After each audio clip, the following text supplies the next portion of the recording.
और इसी बीच एक और बड़ी खबर मिल रही है। ईरान के राष्ट्रपति दफ्तर की तरफ से स्टेटमेंट दिया गया है, साजिश करने वालों को भुगतना होगा। मसूद पेज़ेश्कियन के ऑफिस की तरफ से कहा गया है, ईरान के राष्ट्रपति दफ्तर का यह बड़ा बयान, अंजाम भुगतना होगा, सीधी धमकी दी गई है। इससे पहले खामेनेई के शासन की तरफ से बड़ी धमकी दी गई थी डोनाल्ड ट्रंप को और साथ ही इजराइल को, नेतन्याहू को भी। आखिरी खून के खतरे तक लड़ेंगे। अनुराग सर, इसका मतलब क्या है? क्या किसी लेवल तक ईरान इसको लेकर जाएगा? जैसा कि आपने पहले बोला कि वो अपनी पूरी अर्सेनल अब खोलने को तैयार हैं, उनके पास खोने के लिए कुछ नहीं है, जैसा आपने कहा। तो वो पूरी ताकत लगा देगा। जो जो उनके पास हथियार है, जो उन्होंने पिछले कई दशकों से छुपा छुपा के बना के रखे हैं, आज वो निकालने का समय आ गया है और उनकी कैपेबिलिटी को उनको पूरा विश्वास है। अगर हम आज भी देखें तो ईरान के जो ड्रोन हैं उनको विश्व के one of the most advance drones माने जाते हैं और कई बार देखा गया है कि यूक्रेन वॉर में भी उसको इस्तेमाल किया गया और ईरान ने बहुत सारे वर्ल्ड को डोनेट भी किए हैं, इस तरह के, जैसे पाकिस्तान को भी दिया था। तो उनके एडवांस जो ड्रोन्स हैं उनके अंदर कुछ ऐसी ऐसी खासियत है कि वो किसी भी रडार को बिना डिटेक्ट किए जाने में कामयाब हो जाते हैं, जैसे कि आपने यूएई में भी देखा होगा। यूएई में जो, और इसी बीच एक और बड़ी खबर है, ईरान ने एक बार फिर से यूएस बेसेस को टारगेट किया है।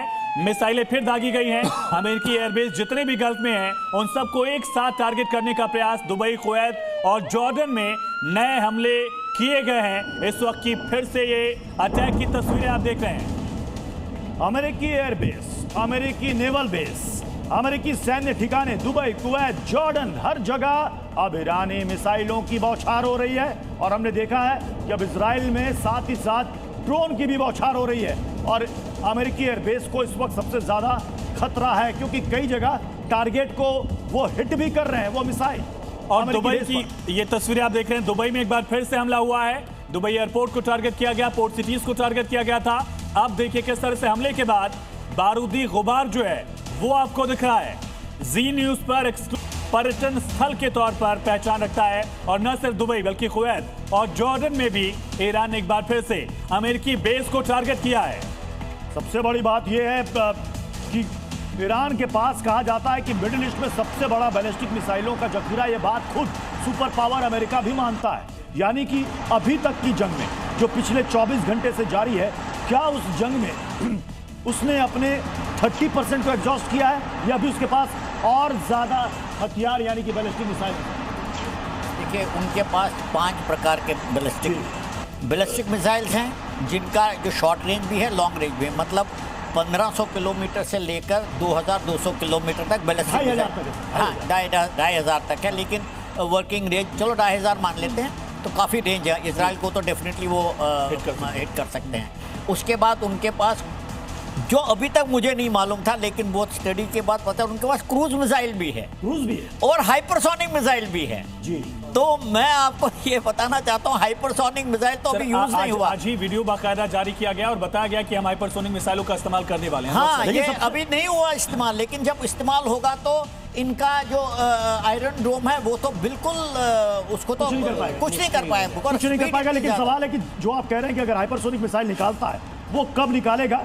एक और बड़ी खबर, हमले के बाद इजराइल में हड़कंप मच गया है। जिस तरीके से ईरानी मिसाइलें वहां पर गिर रही, लोगों को सुरक्षित जगहों पर जाने के लिए कह दिया गया। कल ही इजराइल की तरफ से अपने नागरिकों को कहा गया था कि आप बंकर में चले जाइए, आप सेफ जोन में चले जाइए। इजराइल में लगातार वहां पर सायरन बज रहे हैं। तो वॉर सायरन की आवाज जो है इजराइल में लगातार गूंज रही है। इस वक्त एक बार फिर से ईरान ने हमला कर दिया है। इजराइल में हड़कंप मचा हुआ है, लोगों में दहशत है।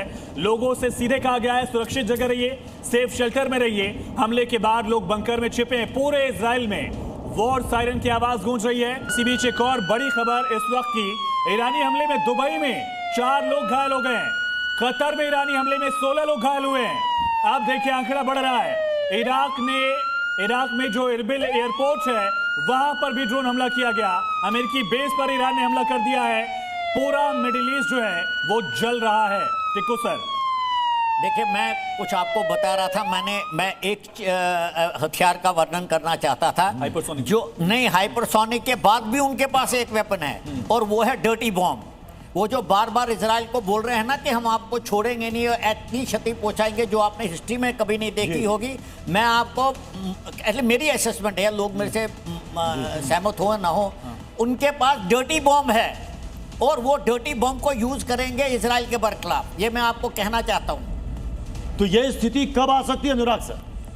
मैं ऐसा नहीं मानता। हो सकता है कि ये उनके पास हो या ना हो, काफ़ी दिनों से वो लोग कोशिश कर रहे हैं यूरेनियम को रिच करने के लिए, बट ऐसा लगता है कि अभी तक वो इस स्टेज पे नहीं पहुंचे कि बम बना पाए। लेकिन उनके पास कैपेबिलिटीज़ है कि इस तरह के बम को वो किसी भी डिस्टेंस में अपने दुश्मनों के पास ट्रांसफर करने के लिए सर लौटेंगे इससे बहुत अहम पॉइंट है हमले को लेकर, लेकिन ईरानी सेना ने एक बार फिर से धमकी दी है, बदले के लिए बहुत बड़ा हमला करेंगे। ईरान की तरफ से सीधी वार्निंग दी गई, कहा हमारी तरफ से भी अब वॉर शुरू हो चुका